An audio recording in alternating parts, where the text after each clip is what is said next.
So one of the last questions I have, talk to me. You said there's basically two avenues of bringing someone into the fold to run a market. You have someone coming in as a W-2 employee potentially to eventually become franchisee, or someone to come in who maybe has some experience already and become a franchisee and grow that market. Yeah. What are the commonalities of the characteristics of the individuals that are going to make that market successful? Ambition, attitude, and intent.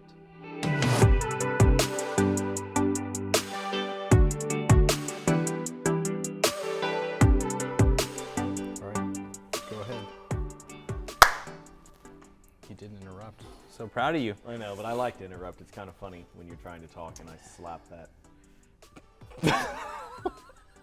I don't know why. There's the opener. All right, I'm with EJ McCoy, co-founder and CEO of Scoop Soldiers, and we want to take some time to dive a little bit deeper into the details of the history of this company, what the journey and milestones have been up to this point right now, and then what the future holds for this brand and for the industry as a whole, and really what Scoop Soldiers is trying to do and being successful at so far. So EJ, tell us a little bit about the history of Scoop Soldiers. When was it founded? Why was it founded? And how have things been going? So Scoop Soldiers was started in 2010. It actually goes back a decade before that, though. My dad was a fireman. He's a retired fireman, and his best friend came over one day. He was a fireman as well. He came over one day, and he was logoed up. He had his hat and his shirt, and he was going to scoop dog poop. And at this time, I'm in high school and mowing yards, making money mowing yards. And so the seed was planted in early 2000s. But fast forward 2011, we scoop our first 2 customers. My business partner and I, we go out, we get 2 clients that first week. These are off of door hangers, as well as, probably less so, that was the strategy, was to grow by door hangers. But where we ended up getting really our first round of clients was from the 300 or 400 mowing customers that we had here in Collin County, north of Dallas. Which company was that with? That was what is today Chorbie, but at the time it was Emerald Lawn and Landscaping. And so Josh had come to work for me at Emerald Lawn and Landscaping, and then separate from that, and I think the real thing that he was excited about was, I said, hey, help me build this mowing business. Come to work for me, work with me in sales and development. We had 2 or 3 trucks just mowing residential lawns, a couple hundred residential lawns at the time. I said, come to work with me here to help me grow it. We had no other office staff. It was just he and I. And separate from that, we can start this pet waste business. It'll be a whole separate business. We'll be partners. And he pretty much took ownership of that. He came up with the name. I established the business because that's what I knew how to do at the time, was how to get an LLC and all that sort of thing. And so he took ownership of it and grew, obsessed over it. We spoke on it every night, sometimes for hours at a time. My wife would get jealous back then because we were just talking constantly about one business or another. I was building the mowing side, he was building the pet waste side, is kind of how it ended up settling after a few years. Yeah. So you were surveying clients in the Collin County area, correct? Yep. And then when was your first expansion? What was the next city you went into? So at the time, we were in McKinney, Texas, and Emerald Lawn and Landscaping was in McKinney, Texas, and we essentially serviced 5-6 communities surrounding McKinney, Texas: Allen, Plano, Frisco, McKinney, greater Collin County. Well, we had done a lot of search engine optimization in that area, which back then, it worked within 90 days, and we were getting customers from it. We were getting a good amount of customers and growing. And so we thought to ourselves, wow, we could go into the rest of Dallas-Fort Worth by simply building content in these other cities. And this is somewhat outdated content strategy because it's totally different now. But back then, this is what worked. And so we went into the rest of Dallas-Fort Worth at that time, and we were able to ride this wave of being able to put content up, city-specific content for pet waste removal, get placed really fast, and grow our client base. And we just rode this wave. And that wave, we were able to ride that wave for 5 or 6 years, from roughly 2011 all the way to 2016, 17, 18. And that's what allowed us to expand, not just into Dallas-Fort Worth. That was in 2014. But in 2015, 2016 was Austin, Houston, San Antonio came a little bit thereafter. Oklahoma City and Tulsa came a little bit thereafter. But the strategy was just real simple. Like, let's get a truck there. Let's initially travel. Josh literally put 20,000 miles on a truck in 6 months, traveling to Austin, Houston to literally scoop 5 houses sometimes, or 1 house. And that was really the establishment of our multi-city foundation. It wasn't anything that was genius. It's not like we were doing all of this demographic studies and trying to determine, like, you know, where is the market, where is their demand for the market. We didn't know any of that. It was literally like, where can we drive to and get the seeds planted. That's what we constantly say. We're planting seeds in these new marketplaces so that someday it grows into something much larger. And we're still working on that today. Yeah. So in those earlier days, though, when Josh was driving, because I've heard stories of both of you driving to do one job and then driving back, or you going on a family vacation and on your way down, stopping and scooping some houses. Yeah, so I only did it a few times, for the record. I don't want my business partner getting mad at me. No, he won't get mad at me, but he would give me a hard time. No, he did 98% of the travel for these expansions. While he's handling the phones still, in a lot of cases, we pretty early had somebody that was helping us with sales and conversion, but he was still handling clients and technicians. We had 7, 10, 15 technicians before we started hiring our leadership structure. But yeah, he would drive. Now, I only did it, and you've heard the story, I only did it 1 year. Actually, it was July 4th. We're actually doing this the week before July 4th, 2024. It was July 4th. It was, I believe it was 9 years ago. But we took a trip, family trip, down to Galveston, from Dallas down to Galveston. We got to drive through Houston. And at the time, we only had 2 customers in all of Houston. This is the first year. So yeah, this is 2015, I believe. And so yeah, it just made sense to simply have the equipment in the back of my wife's SUV. We had an Acura SUV, and I scooped, and then we put the trash, we double bagged, put it in the back, drove it to the closest gas station, filled up, and went on our trip to Galveston. And then on that same trip, the next week, I was in Austin, because we kind of circled. We did Galveston for a little while, and then we came back. And on that same trip, I did, I think, 3 homes or 4 homes in Austin while they were in the car, you know. And he hasn't scooped since. I have scooped since. We've got some good stories that we'll tell someday. I have scooped since, but you are correct. Most of my real legwork in learning a trade was much more on the mowing and lawn maintenance side than scooping. I have not scooped a lot. I'm just giving you a hard time. I know. It's my By job. the way, I've scooped about 1,000,000 times more than you have.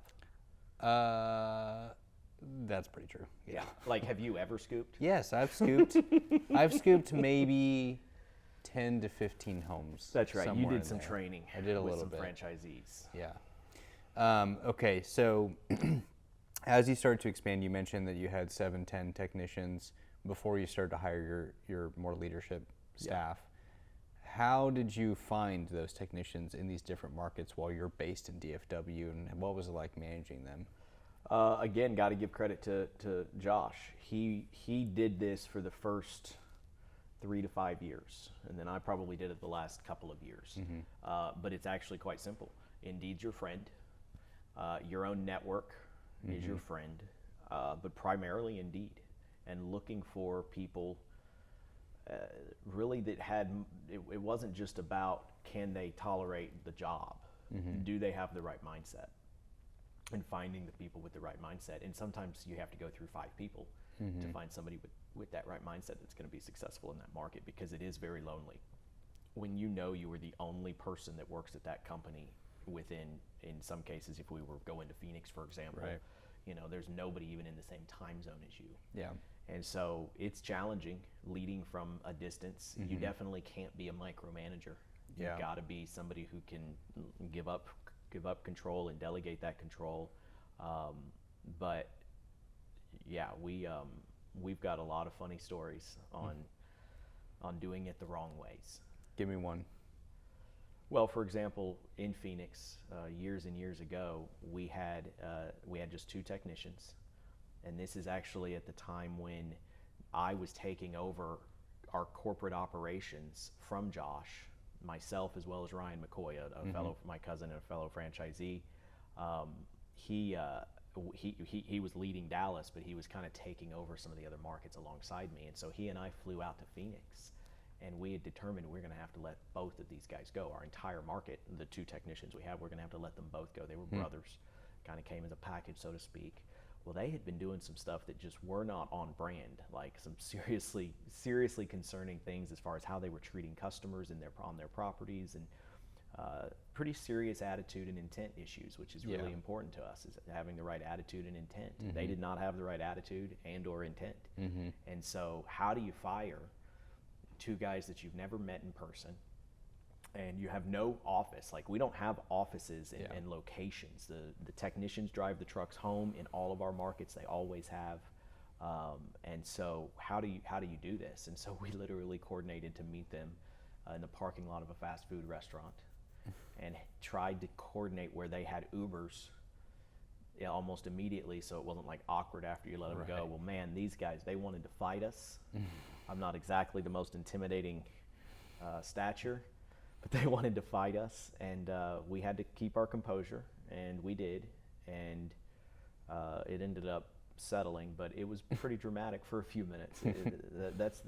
That's one. Another one is Josh literally having to drive all the way to Austin from Dallas to fire somebody one morning, because they were riding the clock, and it became very clear. I think they were skipping jobs and ghosting, what we call ghosting yards. And so he literally drove down there and showed up at the guy wherever the truck was, and terminated. He was very surprised to see him. So there's all sorts of fun stories, stories like that we could get into. But I will say this: today, where you find people is through network. I mean, in a lot of ways, that's what we're doing this for, and why we're putting ourselves out there through Pet Waste Millionaire as well as Scoop Soldiers, is to grow our network, so that through our network all over the country of people that are aspiring to be entrepreneurs, people that are like-minded, we want to get to know those people. And maybe someday there's an opportunity for both of us to be in business together in some capacity, whether it be a W-2 employment, whether it be partnership through franchising, or partnership through something else. Yeah. So speaking of franchising, let's get into that. What point, when was the seed planted that franchising was a potential for the Scoop Soldiers brand, and then when did it actually happen? Well, for the longest time, it was not an option. We knew it. We talked about franchising. I mean, from day one, we knew the biggest competitors in the pet waste industry were franchised, and some of them were even had started here locally and had franchised nationally. We were not interested in franchising because we believed that you gave up far too much control of your brand when you have franchisees. And how do you hold franchisees accountable? And we had all of these concerns. And then as our business evolved and as we grew as business leaders within our organization, we began to realize the value in franchising, both from a scalability standpoint, a brand scalability standpoint, but also what it could do to help bring talent into our system. Business owners have a different way of thinking, and it's almost subconscious. The moment you are in business for yourself, the same person automatically starts thinking slightly differently. And I feel like I've seen that. And so we believed that, and we read a book, as I often say. Actually, Josh read a book. I read half a book. I didn't finish the book, but read it twice. The first half, I read the first half twice. Never finished the second half. But the book talked about franchising and the benefits of franchising, and how it's mutually beneficial to the client, the franchisee, the franchisor, all parties, and how it really does scale business. And it takes so many of the good things about big business, the knowledge, the know-how, the brand awareness, but then it ties that into having local small businesses, and all of the good things about small local business ownership. And so I really believe in franchising for that today, but it was a journey. I didn't automatically think that, especially in such a simple business. we oftentimes question like where can we bring value? Well, once we began to grow as leaders, we began to understand where we can bring value, even in a business that's got such a simple service. There's so much more about business, whether you're scooping poop or whether you're doing something else that's much more complicated. The business is complicated regardless of the widget you're actually selling or the service the product or service you're actually selling. So yeah, 2017, 2018, we really started changing and realizing that franchising did have an enormous amount of value to it. And so 2019, August of 2019, coming up on 5 years, we had it took us 10 months or so and a lot of money, but we had our FDD, which is key in being an actual franchise, is you've got to have a franchise disclosure document and your operations handbook. And so we had all that ready in August, and we're able to start awarding territories. And through our network, we thought it was going to be easy. The first month, we awarded 4 territories to 3 franchisees, and we were thinking, man, this is going to be easy. We're going to be huge. And then it all kind of stopped, and then 6 months later, COVID happened, and it took us another couple of years to really come back to a focus on growing through franchising. So I want to get to the growth of the franchising system. Before though, how many clients, how many trucks did you have? How many markets were you in prior to 2019? You know what's sad? I don't know. It's hard because we grew in the way we grew. I can more so go through like the timeline of kind of when we went into each market, but there's also different measurements of markets. Like, is Dallas-Fort Worth one market?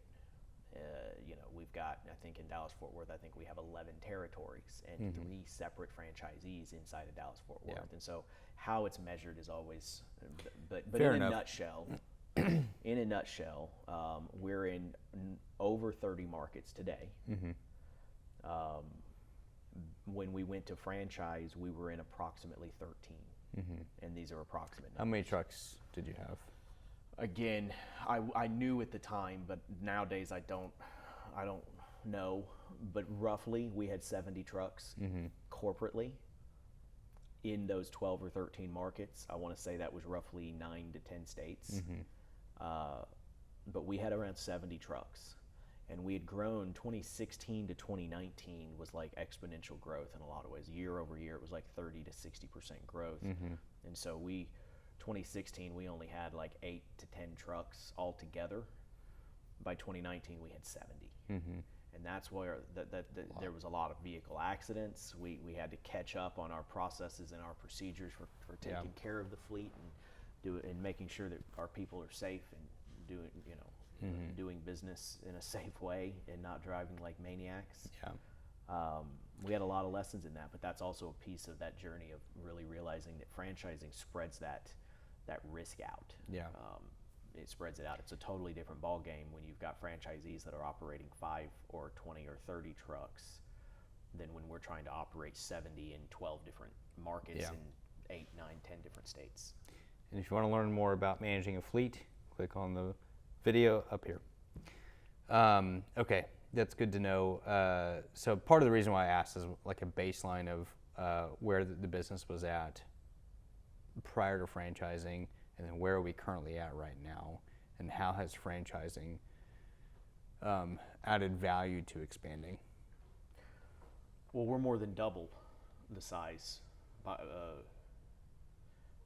We're more than double, for sure more than double. I was trying to think. We might be 60, 70% larger than we were. I know today, from a truck count standpoint, we've got well over 170 trucks system-wide providing Scoop Soldiers pet waste removal throughout the country. So we had around 70 then. We're well over 170 now. So we're have well doubled. I'm sorry, what was the... No, that's basically what I was looking for. I'm curious, or wanted you to talk about. How is franchising expanded? I'll elaborate on that, actually. We didn't know this at the time, that we were going to grow this way, but growing through what we termed enhanced territories really changed the game. It's unique to specifically Scoop Soldiers as far as I know, where we were able to take our existing corporate territories, and franchisees were able to not just buy a territory and literally have to bootstrap it themselves. They were buying territories that already had established client bases. So they were buying a business in a box, not just a business in a box, but a business an established business in a box, to where their first week in business, they were in the black. That's unique. That's very unique. Even did you know of anyone else doing it? I know that there's, at the time, no. And definitely not inside of any of the home services marketplace that we're in.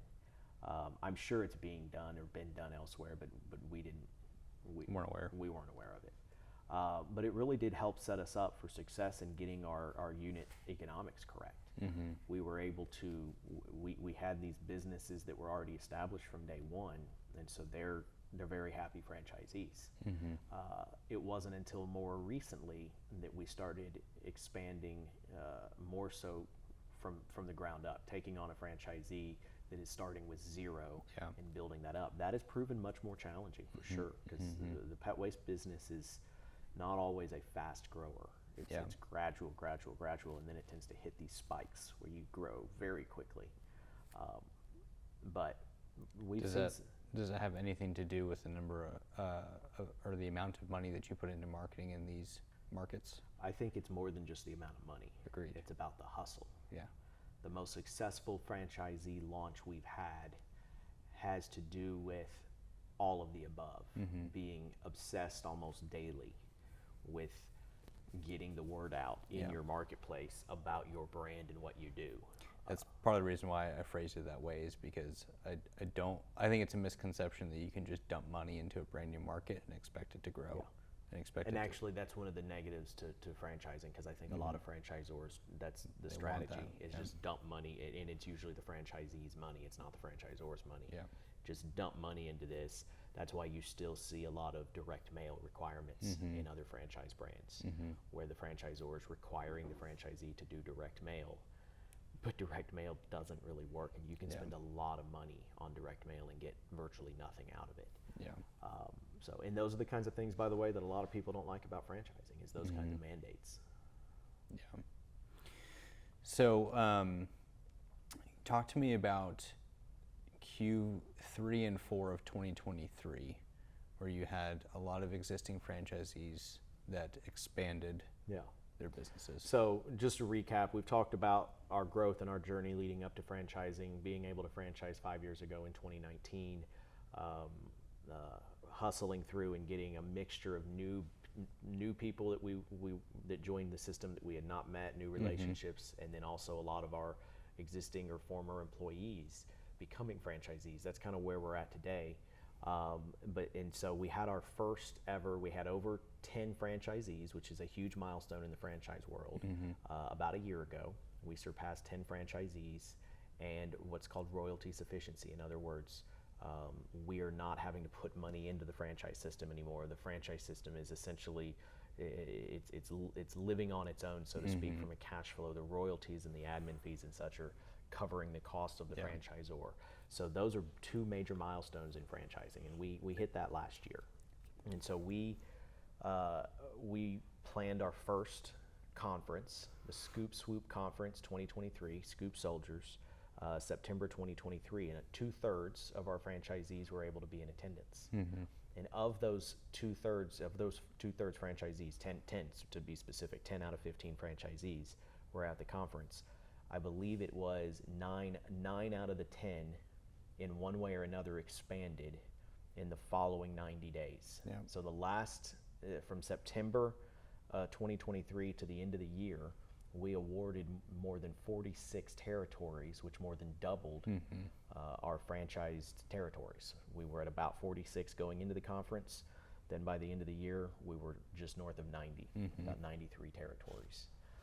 We went from being about 40% corporate run territories at the beginning of 2023 to being less than 5% corporate run by the end of 2023. And so this was all an expansion from our existing franchisees by and large, with the exception of one who was a former market leader in Oklahoma City, Sean, who worked for us for 5 years, started out scooping, in Oklahoma City. One of our technicians worked his way into being the market leader, worked his way from being just the market leader to managing not just Oklahoma, but also Colorado and Las Vegas, Nevada, and ended up at the end of last year, getting awarded Oklahoma City, and so that's his territory.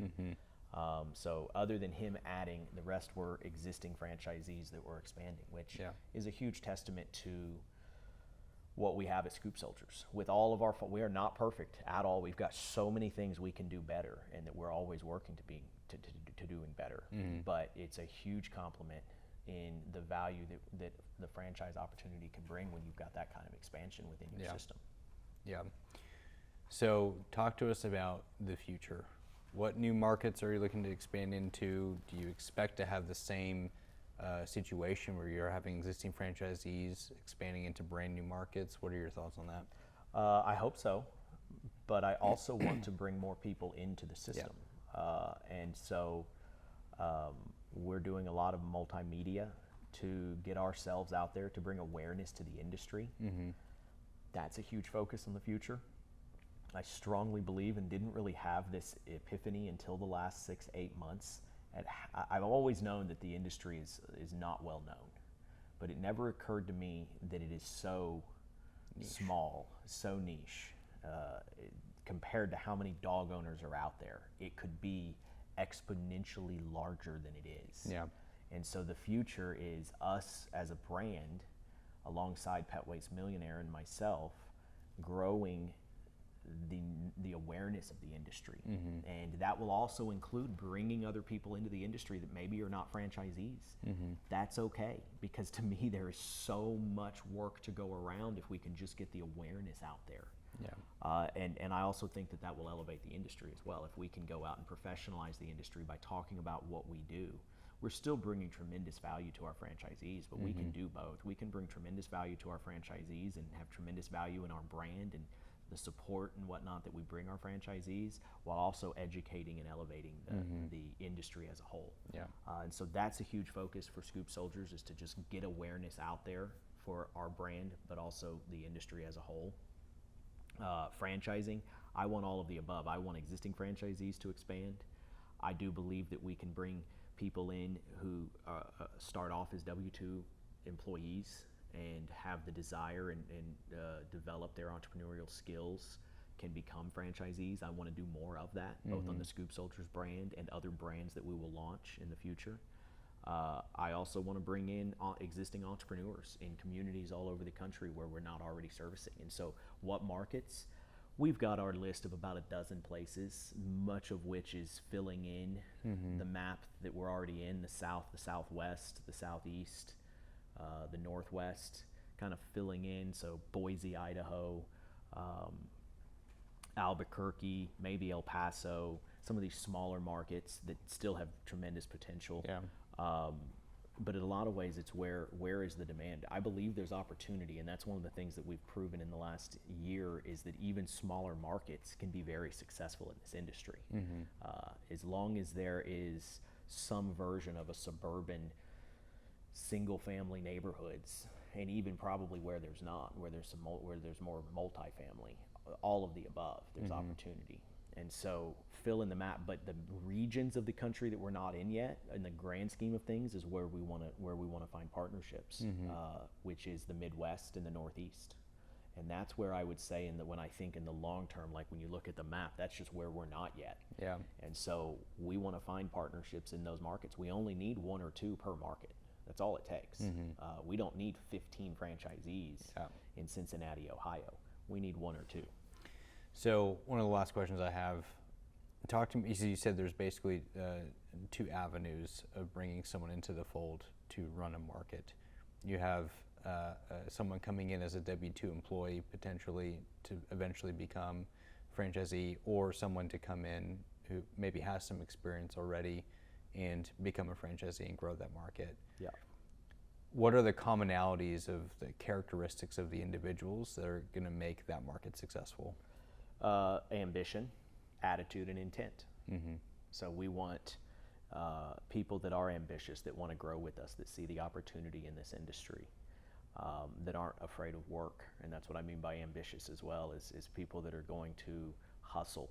And they're going to think about their business and their future, their business, not mine, theirs, from the time they wake up to the time they go to bed. Not to say they don't have a personal life, but it should all come together. It should all come together. There shouldn't be this categorization. It should all come together. And so there should be a lot of passion in their future, in what they want to do. So yeah, I could probably elaborate on that a lot more, but that's what comes to mind is ambition, attitude, and intent. And attitude and intent is the other one that we talk on quite a lot, both as a team member, as a W-2, or as a franchisee. Attitude and intent matters a lot. Yeah, love it. Awesome. Well, thank you for elaborating on it. This is good stuff. I'm hoping many people watch this and get excited, that they understand that there is opportunity and you can be successful in this, and we're all about helping you find your gold. I want to end with one more thing that I talk about a lot, but I want to make sure it's in this as well, is, again, my hypothesis on this industry and the exponential growth that it could achieve over the coming decade and 2 decades. There's 65 million dog owners in the United States. On average, each dog owner owns just under 2 dogs. I know that can't actually happen, but you know what I mean. I think it's 1.7 dogs on average, 65 million dog owners. This entire industry, the pet waste removal or the dog poop removal industry, is not more than 500,000 scoops a week. I'm certain of that. I'm very certain of it. It's impossible to fully figure that data out, but I'm very confident that it's ambitious to say that this industry is doing 500 scoops a week. So there's 65 million dog owners, and there's only 500,000 scoops a week happening. We are in our infancy as an industry. There is so much opportunity. If we can have, I guarantee you, out of 65 million dog owners, not even half know that this is an industry, a service that they can buy their time back by utilizing. And so I believe there's a world where we are not 500,000 scoops a week, we are 5 million scoops a week, 10 million scoops a week. 10 million scoops a week is still barely 10%, just over 10% of all dog owners using this business, this service. It's like lawn mowing 1970. It's got so much potential for growth.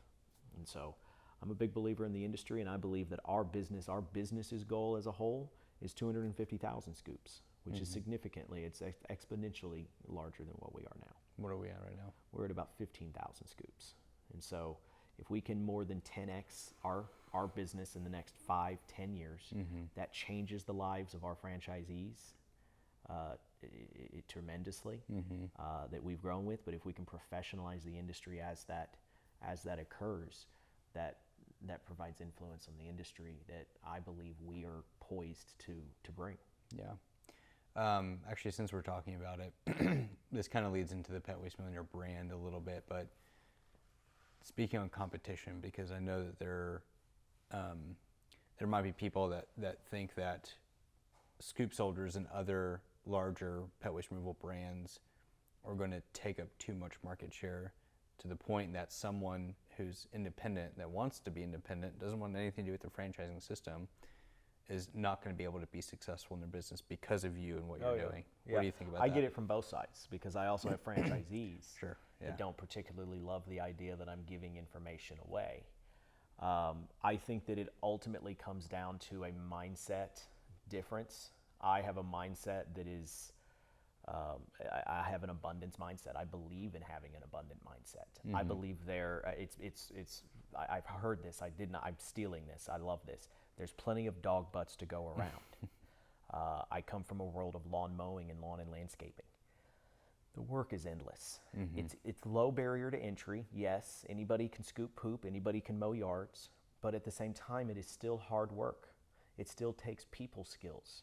There is still a difference in competition, and in a capitalistic marketplace. Yes, there's competition amongst one business to another, but at the end of the day, you as an industry should be working to elevate the industry and everybody within those industry and the best within that industry and the best practices within that industry. And a rising tide lifts all ships. And so I believe that competition is not black and white, and it's not finite. Clients are not finite. That's why I just said a second ago about 65 million dog owners. We're not competing against ourselves in this industry. Yeah. We're competing against industry awareness and the lack of it. Yeah. I think that's a really unique perspective to have for anyone to be listening to and to take away. So I appreciate you sharing that. Absolutely. Cool. Well, onwards and upwards. Let's go. Let's go. Make it happening, as Josh E. Cahill says. What did he get called in Can Hill in Tennessee? He got called Can Hill.